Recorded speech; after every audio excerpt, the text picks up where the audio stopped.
सूरज ढल चुका था। कस्बे से दूर बसे छोटे से गांव रुद्रापुर की गलियां रोज की तरह शाम होते ही वीरान हो गई थीं। आसमान में हल्के बादल तैर रहे थे और ठंडी हवा पुराने खंडहर की टूटी खिड़कियों से टकराकर अजीब सी सनसनाहट पैदा कर रही थी। गांव के लोग उस खंडहर के पास से गुजरने से भी कतराते थे। कहते थे वहां से अक्सर कदमों की आहट सुनाई देती है, ऐसी आहट जैसे कोई दिखाई न देने वाला इंसान आसपास घूम रहा हो।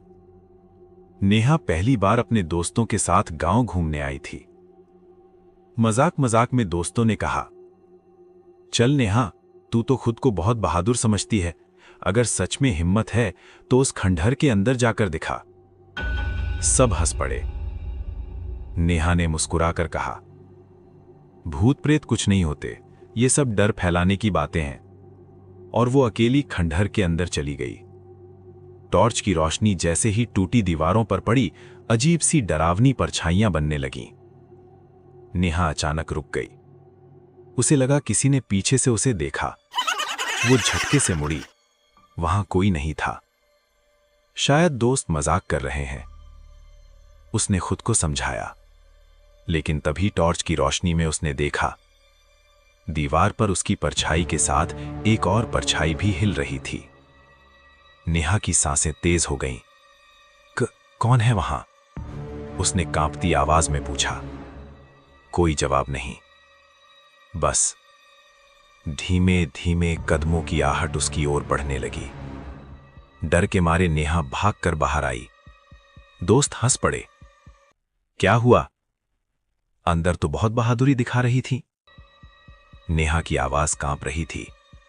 नहीं, अंदर कोई था, सच में। सबने इसे मजाक समझकर टाल दिया।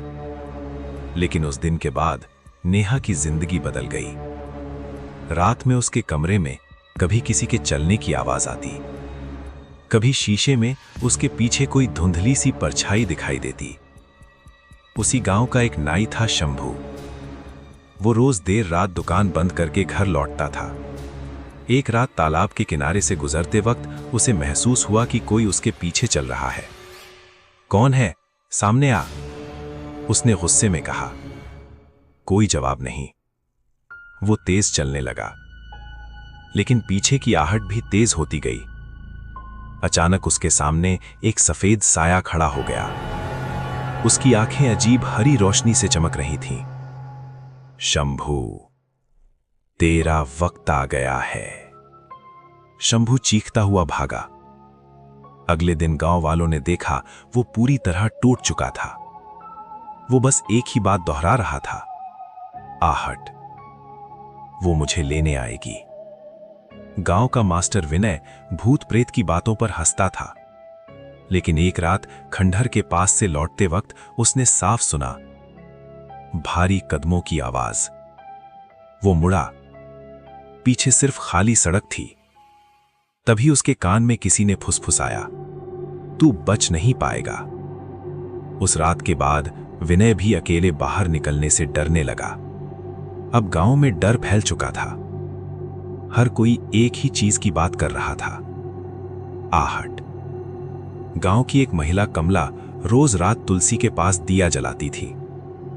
उस रात जैसे ही उसने दिया जलाया, उसे महसूस हुआ आंगन में कोई खड़ा है। तेज हवा चली, दिया बुझ गया। माचिस जलाई तो देखा कोने में एक औरत खड़ी थी, काली साड़ी, बिखरे बाल। वो धीरे धीरे पास आई और कान में बोली, सुनती रहो, आहट तुम्हें भी ले जाएगी। कमला चीख पड़ी। डर की खबर पुलिस तक पहुंची। जांच के लिए आए इंस्पेक्टर राजीव। ये सब वहम है, उसने कहा। मैं खुद खंडहर जाकर देखूंगा।